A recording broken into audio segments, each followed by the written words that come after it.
Welcome to this explainer. Today, we're putting Belgium right under the microscope. We're going to discover exactly why a country roughly the size of Maryland is, amazingly, the diplomatic, administrative, and cultural linchpin of the Western world. It's a nation that proves, without a doubt, that you really don't need a massive landmass to have a truly massive global impact.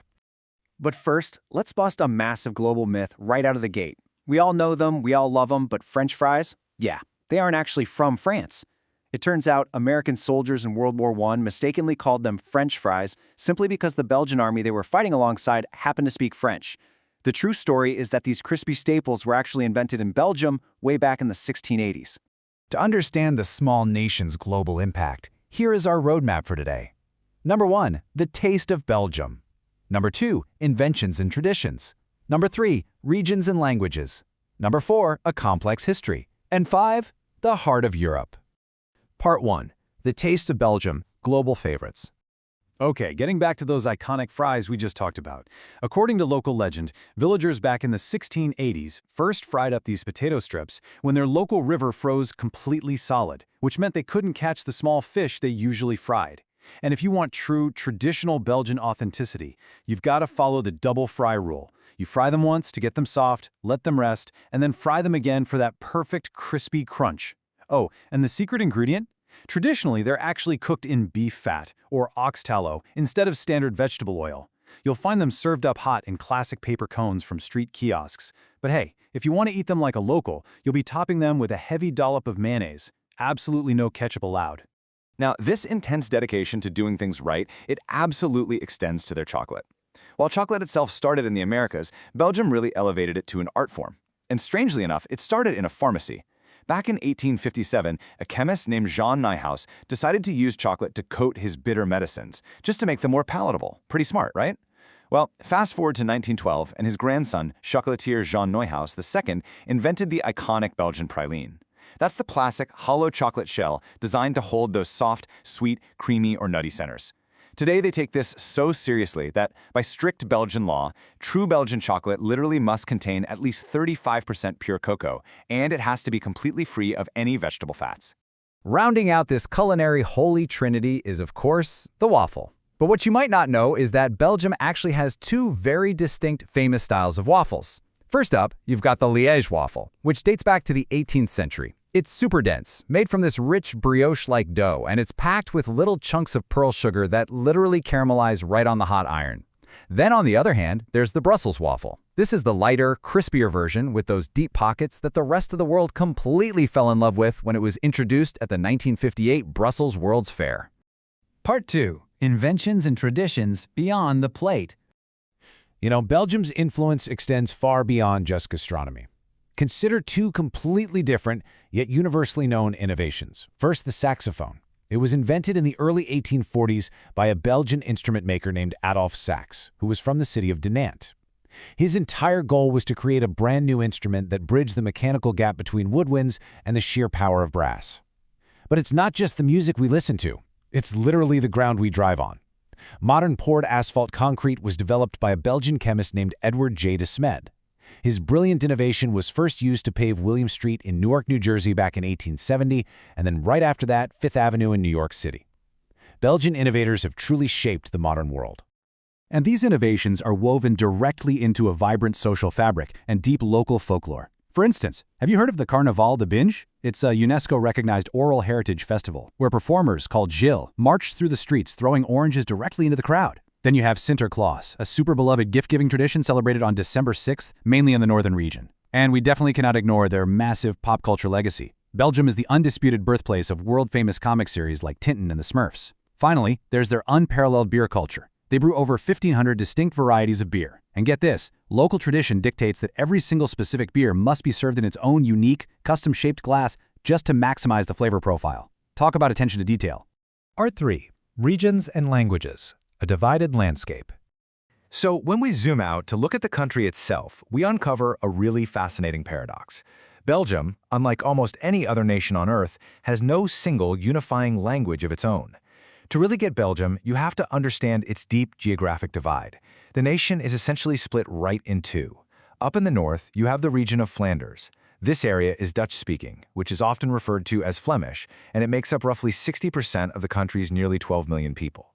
Down in the south, you have the region of Wallonia. This area is predominantly French-speaking, though there is a tiny German-speaking pocket over in the east. Wallonia accounts for the remaining 40% of the population.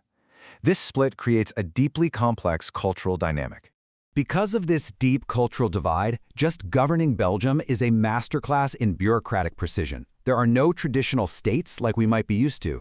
Instead, power is constantly balanced across 3 federal regions, 3 official languages, and 10 subdivided provinces, 5 up north, 5 down south. But what's truly mind-blowing is the status of the capital city, Brussels. It sits right there in the middle, it is officially bilingual, and it operates entirely outside the provincial system. That's right, the capital belongs to no province at all. And visually speaking, this regional diversity is absolutely stunning. In the cosmopolitan, politically driven capital of Brussels, you have the futuristic Atomium building constructed for the 1958 World's Fair. It looks like a giant metal molecule. Contrast that directly with the gorgeous Gothic architecture of Antwerp up in the northern Flemish region. Antwerp is a bustling port town that's renowned all over the globe as the epicenter of the diamond trade and a major historic hub for the arts. Part 4. A complex history. The cockpit of Europe. To understand how this highly decentralized country even survived, we have to look at history. Historians have actually long nicknamed Belgium the cockpit of Europe. Why? Because of its central location, it has constantly served as the battlefield for massive foreign conflicts, perhaps most famously, Napoleon's final defeat at Waterloo. Let's look at the timeline. It goes all the way back to 57 BCE when Julius Caesar conquered the ancient Belgae tribes. Fast forward through centuries of foreign rule, and in 1830, a literal riot broke out during an opera performance in Brussels. That riot sparked the Belgian Revolution, winning them independence from the Dutch. Then the timeline plows through rapid industrialization and straight into a really devastating 20th century. In 1914, Germany breached Belgian neutrality, throwing the nation into 4 brutal years of World War I trench warfare.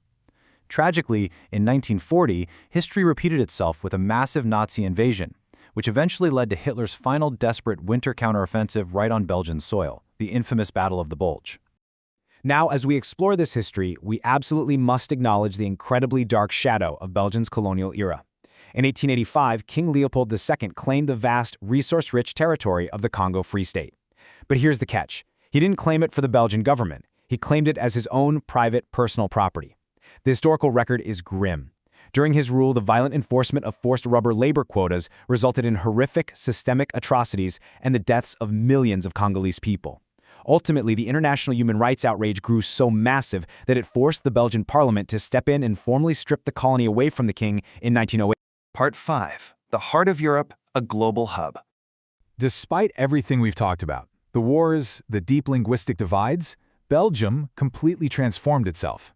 Emerging from the ashes of the world wars, it became the administrative heart of the modern Western world.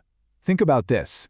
Brussels is the official headquarters for the European Union, driving policy for 27 independent member states.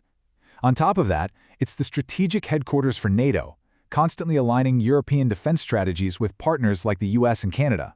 Economically, the port of Antwerp-Bruges is an absolute behemoth, connecting global logistics across Asia, the Americas, and Africa. And internally, instead of falling apart over their language divides, between 1970 and 2014, the nation executed 6 completely peaceful state reforms, officially transitioning into the highly decentralized functional democracy it is right now. Which really brings us to a defining observation. Belgium isn't just a country. It is a living, breathing laboratory of continuous compromise. Somehow, they've figured out how to bridge this seemingly impossible gap. They balance highly localized, culturally specific regional governance on one hand with massive, macro-level global cooperation on the other. It's a tricky tightrope, but they walk it every single day.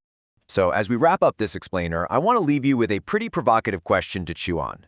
Look at Belgium's history and its deep, deep internal fractures. How might this small nation's unique, hard-won ability to navigate its own complex, often conflicting regional identities be the exact skill set needed to successfully drive modern global diplomacy? Does their internal division actually make them the perfect, neutral arbiter to help govern the rest of Europe?